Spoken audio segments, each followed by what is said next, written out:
અત્યારે કેવું લાગે છે એમનું જે વેચાણ થાય છે કેવી રીતે લાગે છે? બહુ હાર્ડ છે અત્યારે ચાલુ વરસાદમાં બિચારા વરસાદમાં કામ કરી રહ્યા છે. એકચ્યુઅલી મોટી મોટી શોપ ને મોબાઈલ મોલ્સમાં તો બધા પરચેસ કરે છે. એકચ્યુઅલી અમને થોડો સપોર્ટ કરવો જોઈએ.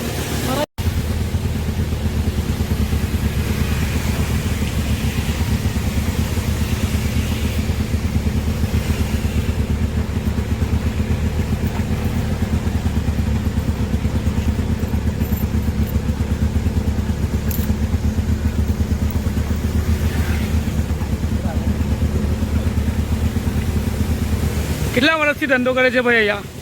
4-5 વર્ષથી. કેવું છે ધંધો પાણી? આ કયો રોડ છે? આપણે આ રોડ કહેવાય ઓપી રોડ. OP road.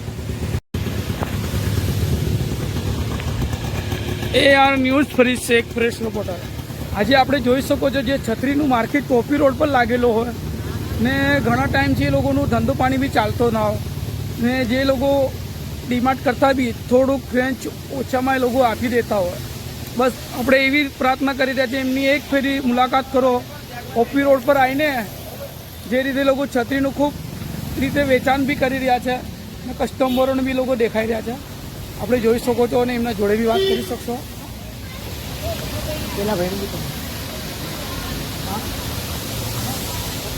જે રીતે વડોદરા શહેરની અંદર ઓપી રોડ પર તમે બી એક ફેરી છત્રીવાલાની મુલાકાત કરો, કેમ કે એમનું પરિવાર લઈને એ લોકો બેસતા હોય ને ઓછા ભાવમાં બી એ લોકો છત્રીઓ આપણને આપી દેતા હોય એવી રીતે એમની માંગ છે.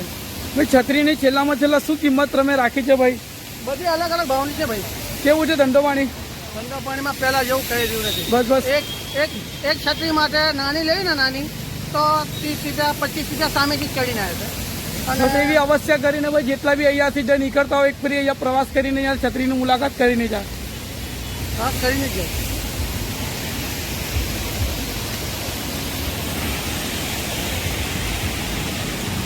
જોઈ શકો છો અત્યારે અહીંયા બી કોઈ જાતનું વાતાવરણ છે નહીં ને ગ્રાહકોને બી હવે એક એવું લાગી રહ્યું છે છત્રીઓ મોંઘી થવા લાગી છે. કોરોના કાળના હિસાબે હવે એવું લાગ્યું છે એક છત્રી બી એક મોંઘી મળી રહેલી છે.